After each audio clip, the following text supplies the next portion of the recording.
take a switch to the Eurozone, where it has declared a surplus when it comes to balance of trade in goods. According to the figures released in January, it has increased to 28 billion euros. What will be the implication of this for that zone? We're being joined by Dr. Idahosa Osamhaze, who is an in-house analyst. He's here to provide his own perspective to this development.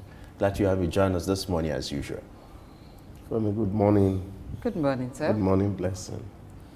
So our own wise man is here. Yes. So let's see what will be his wise counsels as regards this development.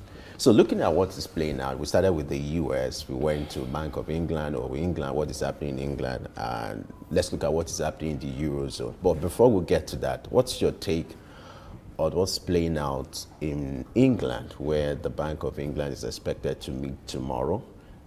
They've also decided to keep the interest rate at the rate of 5.2%. Same thing is playing out in the US. What is strategic about this, in your opinion?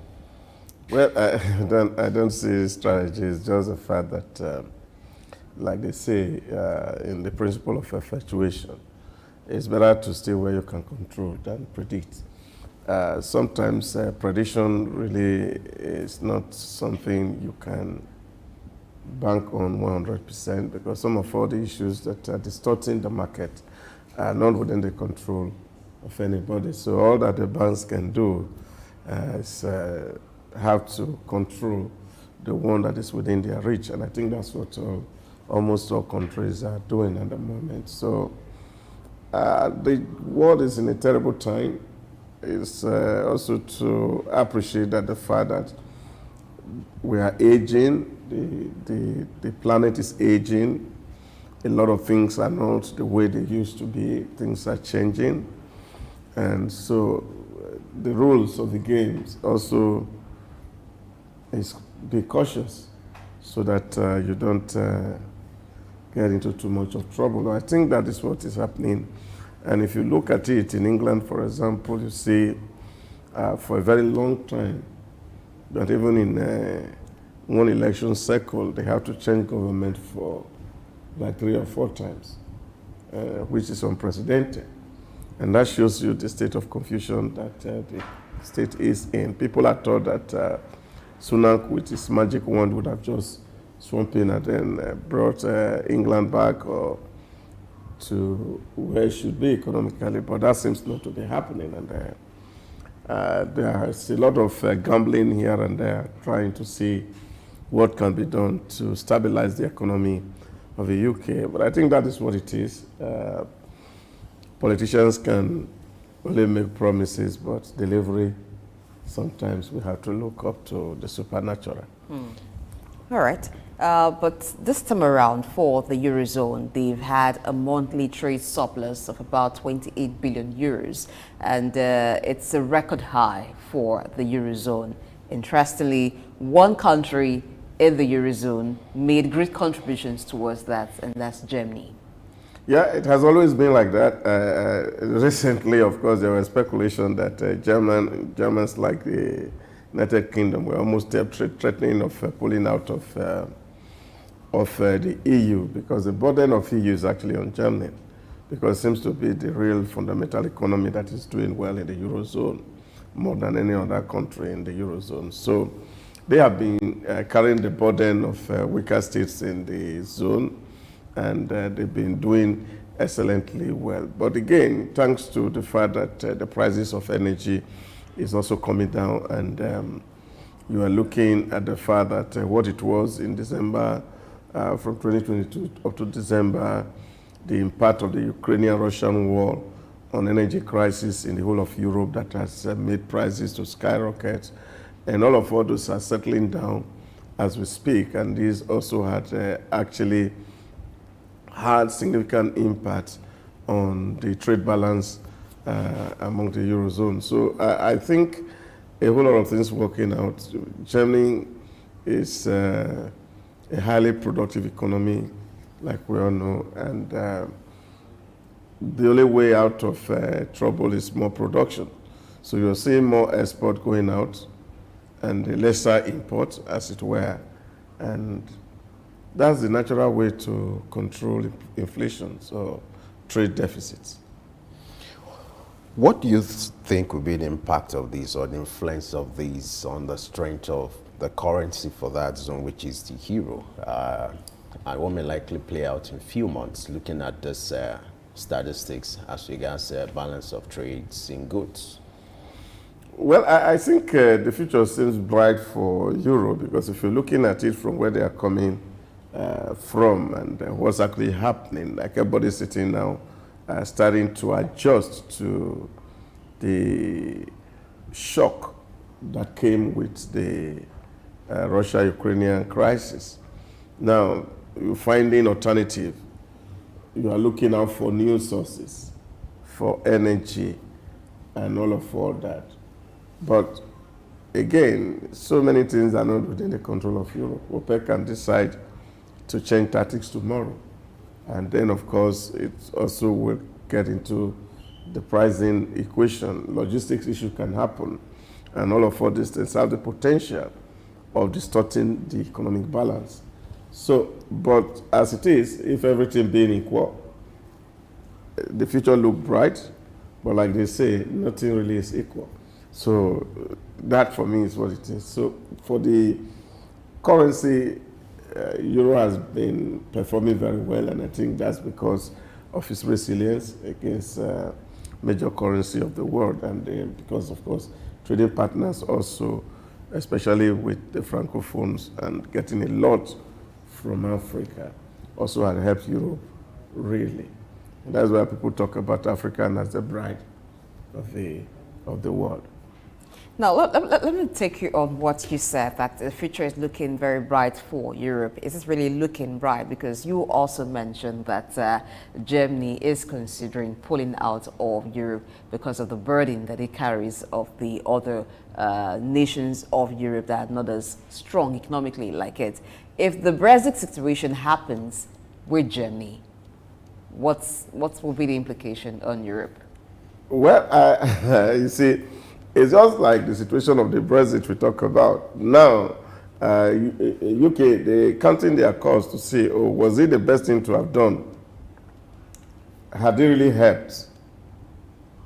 Because ultimately, we're all better off together than being isolated. Because there's even talks within the United Kingdom to see if maybe we have to even get back to the Eurozone.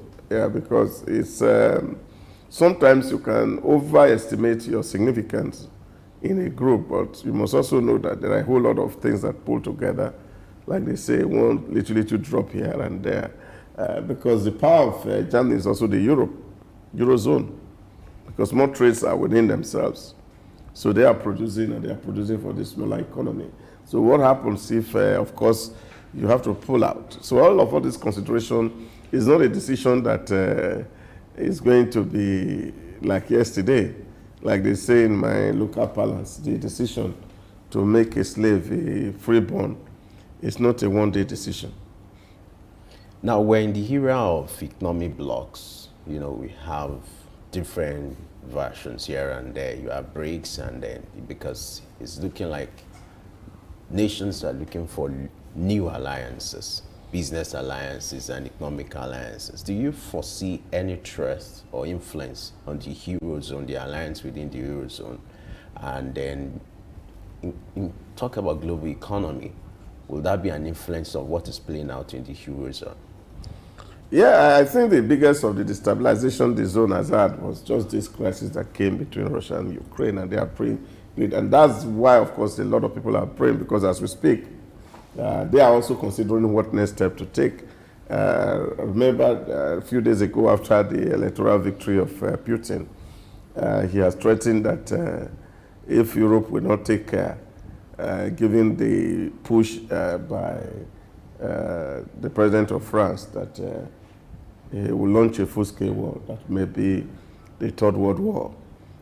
That, of course, if this is what I'm talking about, the cautious optimism in global space, that people must look at it from the point of view, because we don't know what anybody is thinking, and we are not in the heart of people. So all the basic assumptions can change, and once those assumptions changes, a whole lot of things can happen. Like I said, Days are gone where, of course, power we are rated based on the size of a nation army, on the natural resources endowment of a particular people.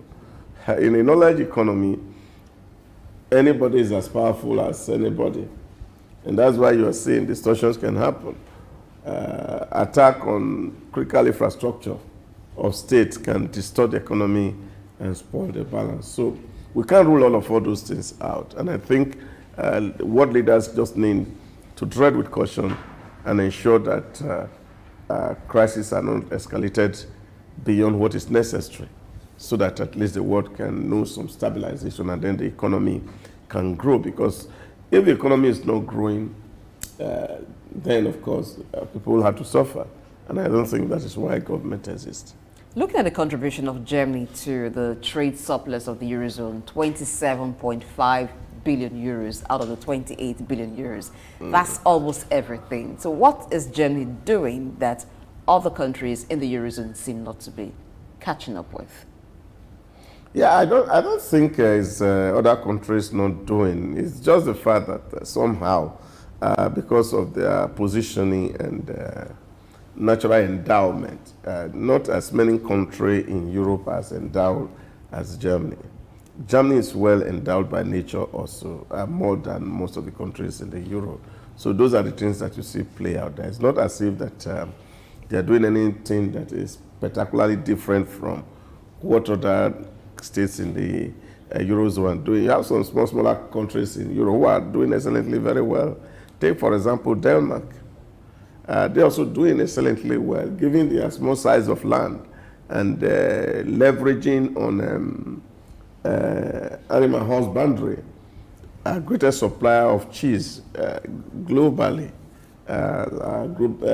largest supplier of milk globally. So people are leveraging what they have, but the quantum is what is different. And you see more in Germany because they have more to collect from nature than some other countries within the zone. One of the factors that determine the strength of an economy is just also the inflation rate. So let's look at that of the Eurozone. According to statistics provided, annual inflation rate was 2.6% in February, down from 2.8% in January. So in January, it was 2.8%. In February, 2.6%. What do you make of the statistics? Yeah, I think if you travel to Europe, you know that the way the integration happened, there's a whole lot of balancing effect. The prices are fairly very stable. And that's because they also have a currency that is very strong against the United States dollars. And if you have a currency stronger than the dollar, the shock on the pricing within the environment will not be felt as hardly as if the dollar is far stronger than your currency. So you see, in the currency market, you see euro and dollar trading. Sometimes dollar becomes strong, but not stronger than the euro.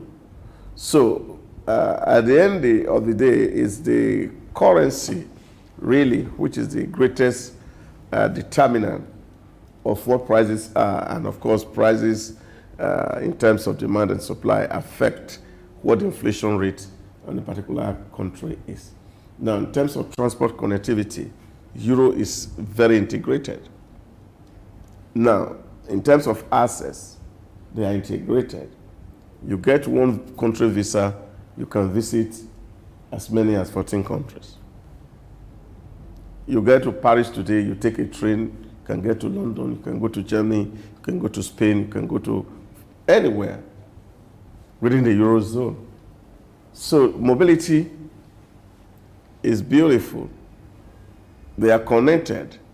So in terms of logistics also, you also know that the Eurozone holds the key to the logistic industry globally. because the first 3 or 4 shipping companies have its origin in the zone, in Germany, in Denmark. And so they can control to some extent what is happening to them. And you remember some year Joe Biden himself had to complain that these companies in Europe were making so much money that they have never made since their inception. And they were taking advantage of the shocks around the whole world. So all of these are working together and really helping to build the economy, because as long as the economy is productive, rate of inflation had to be fairly stable. So the lower energy costs in Europe has also helped the economy. Yeah. And but some economists are not optimistic about it, even though that they've had a monthly trade surplus. They feel like this rebound in Eurozone cannot be sustained. What's your take on that? That's what I'm saying. That's within the realm of prediction. And most of the time, there are basic assumptions that can be right or can be wrong. We can speculate all that we can, and that is what I'm saying. It's better to stay within the things that you can control. Now, what we know today is that the European zones are getting used to alternative source of gas, either from Ukraine or Russia. And so this is stabilizing their economy. And that is why you're seeing what you're seeing. But also see that there's a cut in terms of importation as against exportation. So which means if you look at the rate of increase in the export within the period under consideration, you have about 2.1% increase in terms of exportation. But in terms of importation, in terms of exportation, it's about 6.8%. So when you look at this, it's like importation is growing at arithmetic progression, but why exportation is growing at geometric progression. So what that means is that you are selling more, and then of course you're going to make more money than you are importing. So that's a regulated economy, and that for me is sustainable if the productivity within the economy goes on the way it is, and then there are no global distortion or shocks from any part of the globe that may significantly affect Europe. I had to go back to the statistics. I need to point your attention to something here. Looking at the annual inflation rate in the Eurozone, I realized that in February, the highest contribution to the annual Euro inflation rate came from services, which is like plus 1.73%, followed by food, alcohol, tobacco, non-energy industrial goods. Now, this has contributed significantly to the growth of the Eurozone, talking about, services. What is so peculiar about this service sector, services, and then talk about non-energy industrial goods that has made a significant contribution to the Eurozone? Inflation. You see, it's when you look at pricing models, what you see from state to state is that it's what is scarce in demand that you have to actually look for. And don't forget that in a knowledge-based economy, nobody has it all. So you need a whole lot of services, and then the demand of these services also is increasing because of the trend across the globe. They call the ripple effect. So something is happening here, and of course you see it's spreading and it's affecting pricing. And so if in the zone we need a whole lot of consultants to come and offer services, so of course the prices have to go high if they are not local. And then of course you have to ship them in, and so it will affect your costing. So you see that is happening at one end. And then of course you also see food also contributing second to the rate of inflation growth there. Yeah, which of course that's also global because of the movement of grains and agricultural products all around. But Europe is trying, because 1% is really marginal if you compare with what is happening in other parts of the world. And that is because really they have also invested so much in terms of agriculture, cultivating and producing what they eat. which is, of course, the tragedy that you find in some of these African countries, that we have not exploited what we have. Like as it is said, it's only Africa today that you have that 80% of its arable land is not cultivated. And yet it's African that is dealing with the issue of hunger. And on the other side, it's almost all land cultivated. So people are growing vertical farms, no longer horizontal. So all these are adding and helping to really manage the soil. But when you look at the impact, that deep impact of energy costs on the society, and you compare it to the rate at which inflation had grown, you see that they have raised serious shock absorber mechanism to tame some of all these things that is not having a toll on the citizen and the economy generally. Let's look at Eurozone's trade with Asia. Now, while shipments from China to Europe has dropped on a monthly basis, that of the export from Europe to Japan is on the rise. Yeah. And that's what we're talking about. So, but these are issues that you have to do with alliance. People are also growing their competencies at home and see that, of course, in terms of managing your economy, you have to look at the things, they call it entrepreneurial study, the effectuation theory. You see, what can you do with what you have? And this, you see, what is playing out. Europe is also growing competencies. They are investing in artificial intelligence.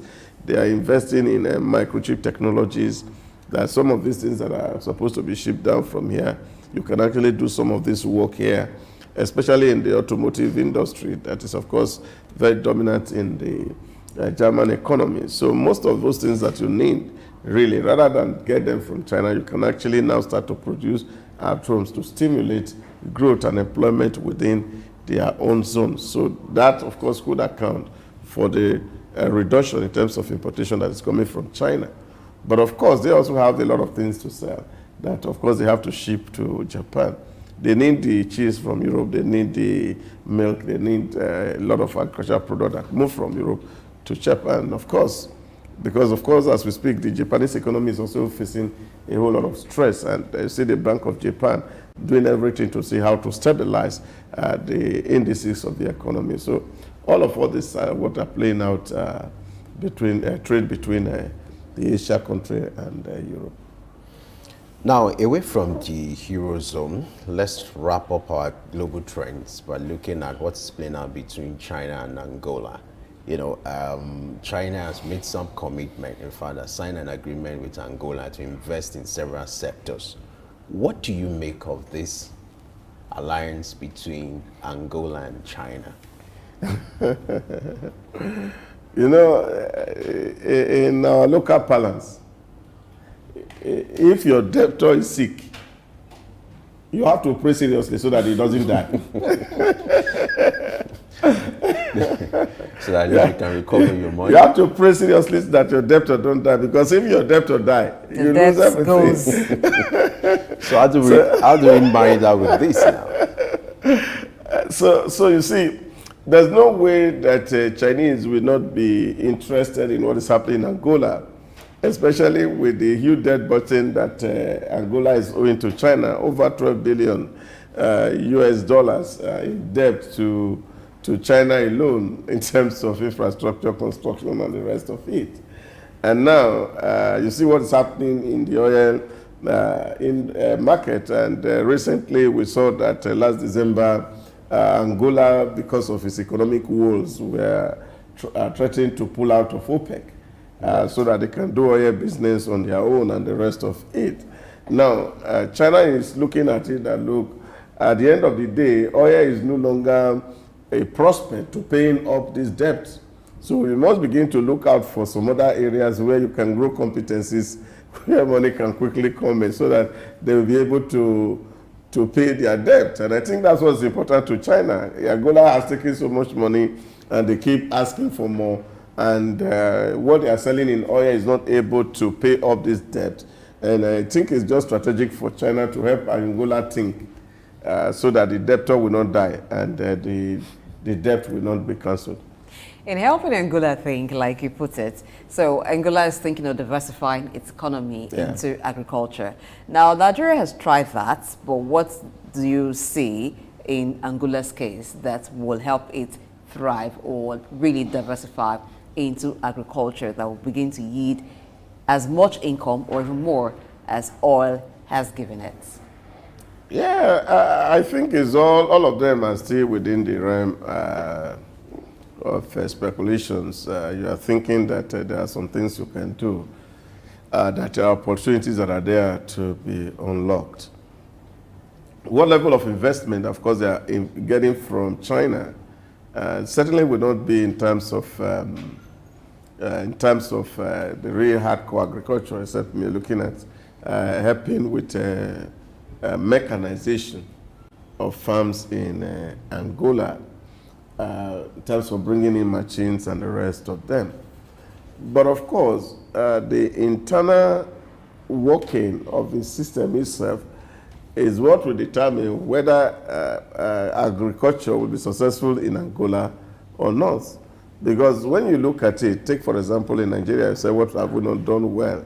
There's a whole lot that we have not done well. The decree, the land use decree that has been put in place, which actually make the state who holds the land in trust for the people, makes it very difficult to actually invest in agriculture in Nigeria, because land is a principal issue in agriculture. So if you want to do, for example, commercial farm, you need a very large expanse of land, 300 to 2,000 acre of land, where you actually need the bulldozer to work. Where are you going to find that kind of land?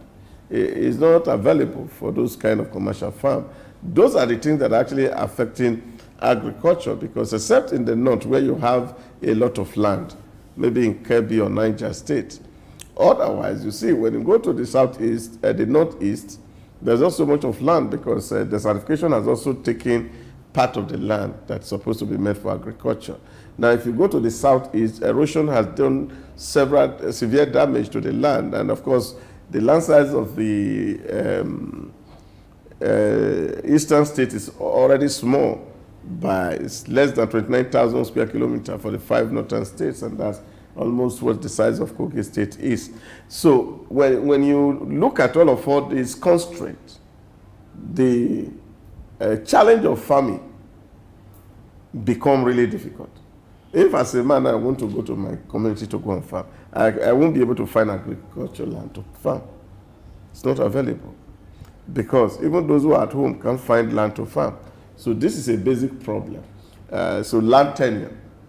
And how do we address those issues of the land tenure? Such a way that states are not actually holding land in trust and actually own the land and can release a large portion of land to do commercial farm.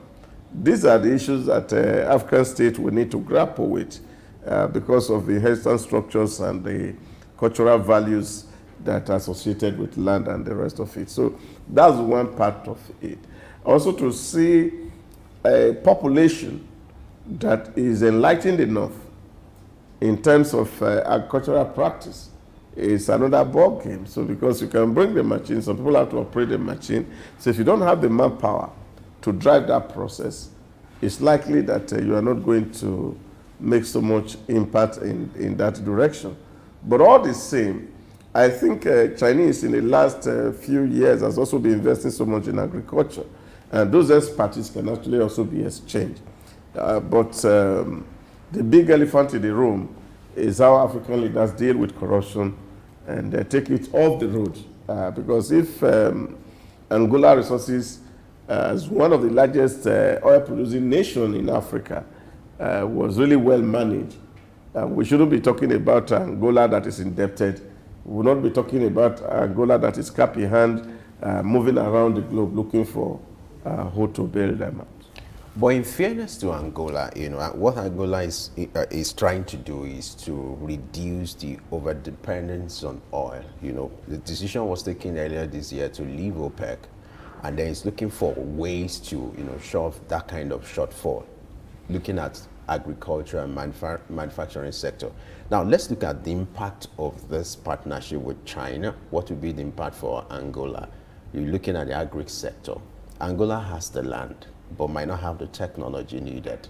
Talking about manufacturing sector, also the technology to drive that, that's where China has a comparative advantage. So what will be the impact of this partnership for Angola, especially this time that oil is not looking like what it used to be before, and a decision for them to have left the controlling body, OPEC? You see,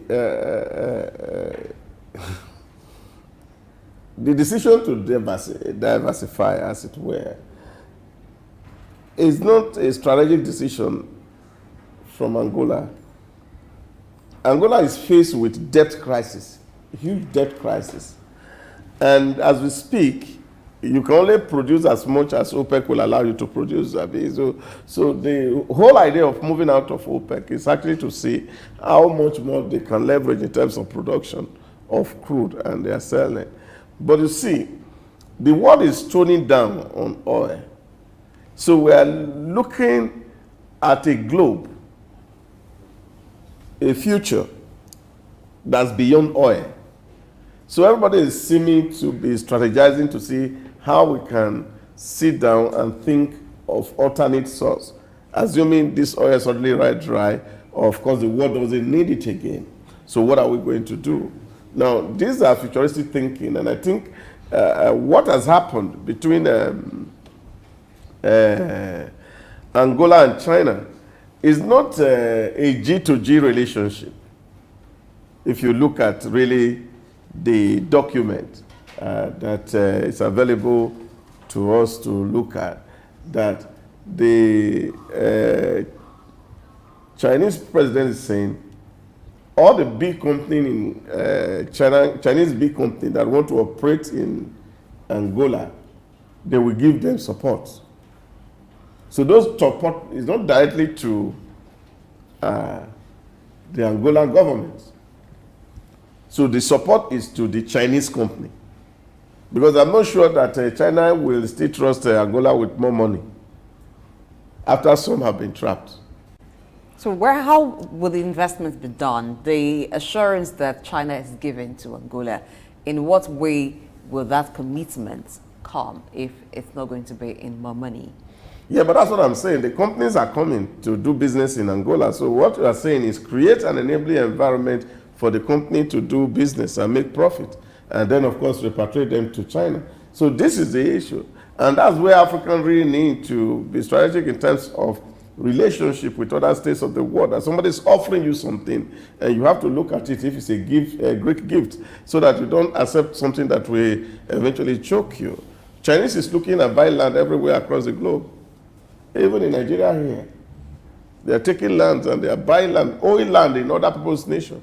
So if you see big companies in China, because you are in debt and you want to find alternative, and then you have now mortgaged your sovereignty to another state, then of course the people become slaves in their own land. These are the things that poverty is sprawling in some of African countries, and that's the point I was making earlier.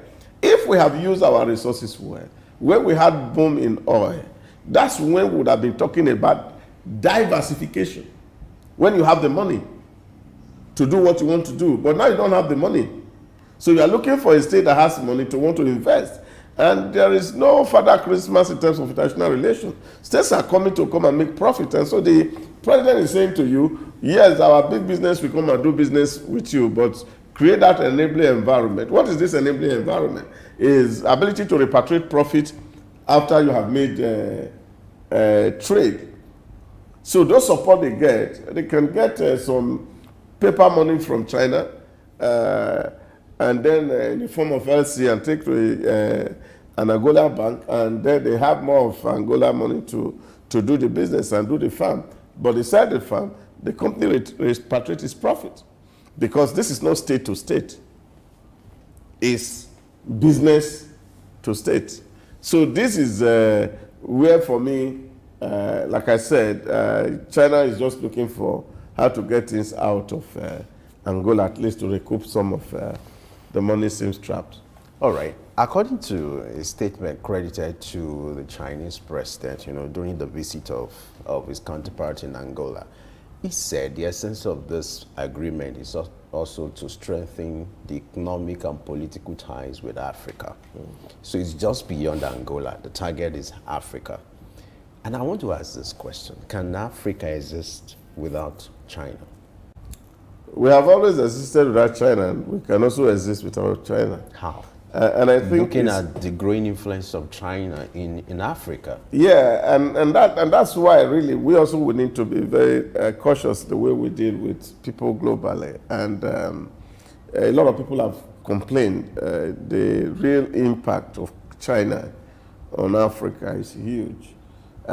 China way of colonization will be much more stronger and deadlier than what we experience with Europe. Because most of the things that Chinese are doing with African states, they're actually signing off sovereignty of the state. And this is where you have a challenge. And this says to you that, oh, if we give you this facility and this facility fail, then of course China will come and run that facility in your country. But why are African leaders acceding to such deals? Don't they understand the implications of this? If the money doesn't come from China for some projects, is there no other way? Yeah, because Europe is tired because there's no hygiene in our system, and we have refused to adopt hygiene. Want to do things clean, and the West want a whole lot of transparency. They want a whole lot of responsibility and accountability, which most African leaders are not able to give. And then on the other hand, they are also facing really severe political pressure to win the next election, which is more important to the political class in Africa. The next election is what is the most important. Economy is really not too important to them. And that's why you see many of the African states have failed. Because we don't want to have frank conversations with our citizens to letting them know the true state of affairs. So we make people believe that we have so much money. And these are the things that we are borrowing. And so when you are campaigning, you are promising what you don't have capacity to deliver. So campaign promises here are deceptive to a very large extent. You are not campaigning on the basis that, look, we are coming, this is what we are going to do, we are going to cut costs, we are going to live within our means. The whole idea is that we need to stimulate growth so that we can become competitive. We are going to have some certain things here. So this is the way Africa has lived. And we are lucky really now today that we're having a government in Nigeria that is actually prioritizing economy. And to that very large extent and taking some what people call bold steps that are quite unpopular. And a whole lot of people are not happy because of the steps that have been taken. But this is what we need to do. We need honest communication from African leaders to their citizens to tell them this is the state of affairs. This is what we are getting. So we leave room for our citizens to do some comparison of comparing apple and banana. You will hear, for example, they say, oh, Nigeria is oil producing country. Qatar is oil producing country. Why are they building big structures and we cannot build anything? But you see, the people who are doing those analogies, they fail to know what is the production barrel of Qatar per day. Over 3 million. To a population that is barely 10 million. And Nigeria is doing 1.5 barrel, 1.6 barrel per day to a population of 220 million. So when you put this figure together, you see what we are making is a peanut compared to what Qatar is doing. Now, they say, oh, Saudi Arabia, is it not the same oil we are selling? Yes, we are selling the same oil. And they make 120 billion. Now, the population of Saudi Arabia and the OPEC quota they have in a day, which they are meeting, ranging sometimes from 9 million barrels today to 13 million barrels, depending on what the market is saying. So, you see, they make more money. If you go to the UAE, it's the same thing. UAE, 10 million people, producing 3.3 million barrels per day. And they are selling it every day. So you are going to see likely more structure in those places than you have in here. But unfortunately, our leaders are not able to actually engage the stakeholders, the society, civil society groups, engage with citizens to let citizens understanding what the government is facing. And then, of course, their own lifestyle too is not even helping the conversation. Because if you are going to say to me that there's no money in the coffers to do some certain things, then you must be able to live within means. Now, when we are seeing, for example, one state president or governor who is moving on a convoy of car, 30, 40, 50 convoy, people are wondering, you say there's no money, but look at what we are seeing.